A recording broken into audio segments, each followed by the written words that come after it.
welcome to my channel, The Love Tita Heart, the channel for the non-stop followers of Alden and Maine, who will serve as voice for those who cannot express their feelings for Aldab. Kamusta po kayo mga ka-non-stop? Good day po sa inyong lahat. Bago po tayo tumungo sa kaganapan kay Alden and Maine, please subscribe and hit the notification bell para ma-notify po kayo sa mga bagong video na i-upload ko. Salamat po! Happy at mga ka-Aldab, Alden Richards, ibinahagi ang kwento or story ng Conscious Garden Cafe. Kung hindi po ako nagkakamali, isa po ito sa mga successful na business na pinasok niya sa kauna-unang pagkakataon sa kasagsagan ng Aldab.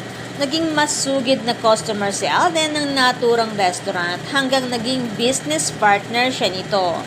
Hanggang nagkaroon sila ng mga branches, kaya nga lamang nang dahil sa pandemic, nagsara ang kanilang branch sa Quezon City, kung saan naroroon ang pinakamaraming magagandang memories ng Aldab or nila Alden and Maine, kung saan laging namamataan ng mag-asawa. Pero marami din naman silang magagandang memories sa Tagaytay branch ng Conchas na bukas hanggang sa ngayon.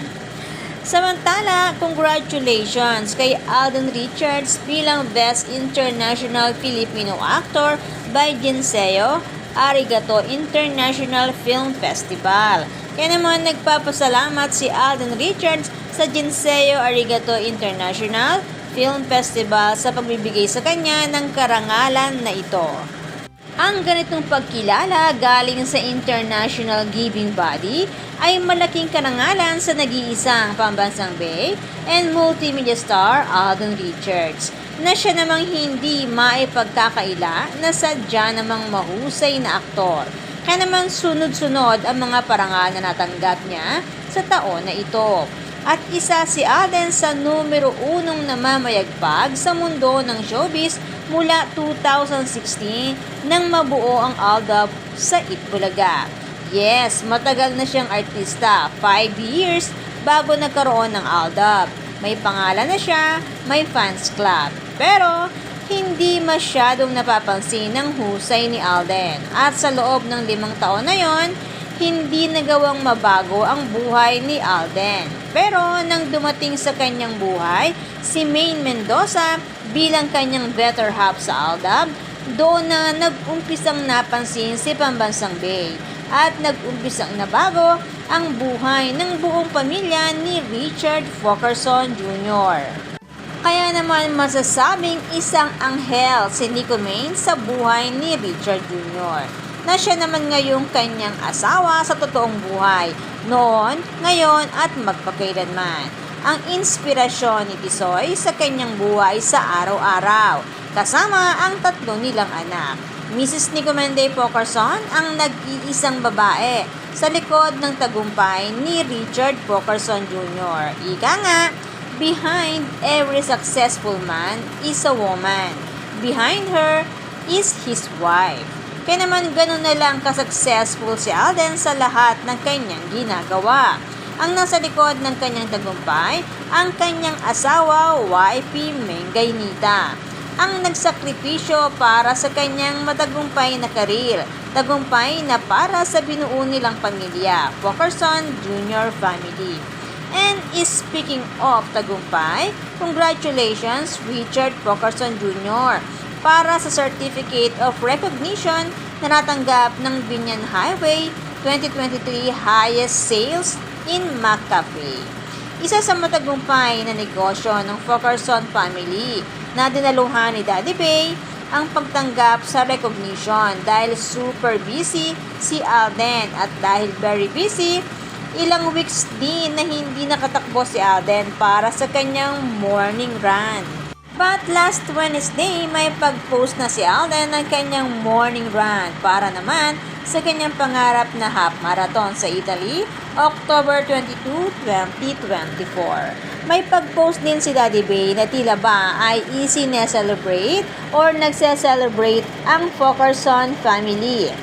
Samantala, ayon sa ating ka-admin, niaayos na ni Richard Jr. ang mga papers ng mga chikiting para sa pagpunta sa Canada.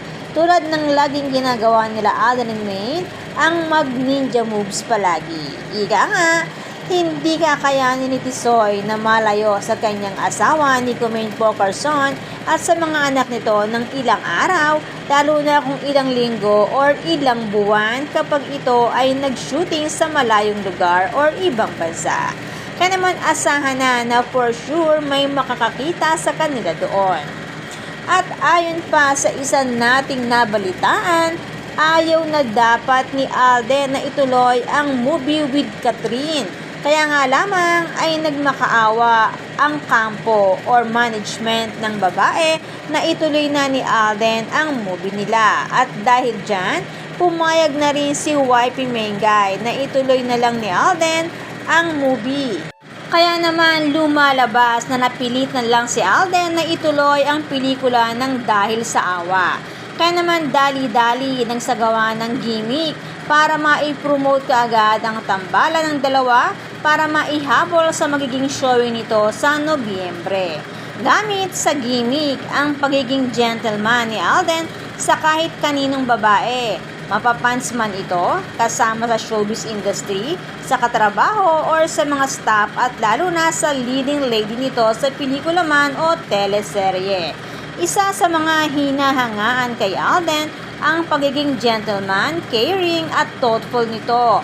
Kaya naman mahilig itong magbigay ng flowers at ihag or yakapin ang sino mang nakakatrabaho nito.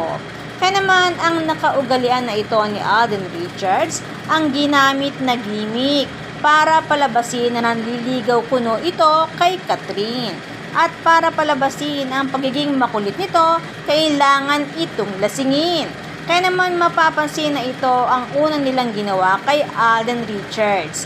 Kaya mapapansin din na si Mama Ten ay hindi nawawala sa tabi ni Richard Jr. lalo na sa ganitong pagkakataon. Ika nga, bilin palagi ni May na bantayan si Alden lalo na kapag ito ay lasing na. Dahil si Mama Ten ang may hawak ng password kapag sobrang nangungulit ito. Ibubulong lang ito ni Mama Ten kay Richard Jr. nawawala ang kalasingan at kakulitan nito at dali-dali uuwi na si Alden Richards. Ang password ay ang pangalan ni Mrs. Kaya banggitin lang ni Mama Ten si May, dali-dali nawawala ang kakulitan nito. Pero thankful tayo at nag-leakage ang dahilan kung bakit matutuloy ang pelikula. Samantala, ayon sa isang pahayagan, ang Open 24/7 na sitcom ni Bossing ay hindi na mapapanood sa GMA. Kaya naman umulan ng comments sa pangyayari na ito. Nagulat ako sa nabasa kong mga comments galing sa mga netizen. Puro halos lahat ay against sa sitcom na ito. Halos lahat sila ay natutuwa sa pagtanggal sa naturang sitcom. Take note, ang mga comments na aking nabasa ay hindi galing sa Aldab Nation. Ibig sabihin, nawawala na rin ang karisma ni Bossing sa mga netizen. Ibig sabihin, hindi na rin siya effective sa mga viewers. Malinaw na bukod sa Aldab Nation, marami rin sa mga netizen wala ng karisma kay Bossing. Kaya naman, good vibes lang po tayo man non-stop. Salamat po sa lahat ng nag-comments at sa lahat po ng buong pusong nagmamahal at sumusuporta kay Alden and Maine. Salamat po sa lahat ng subscribers. Shout out po sa inyong lahat. Thanks and God bless everyone!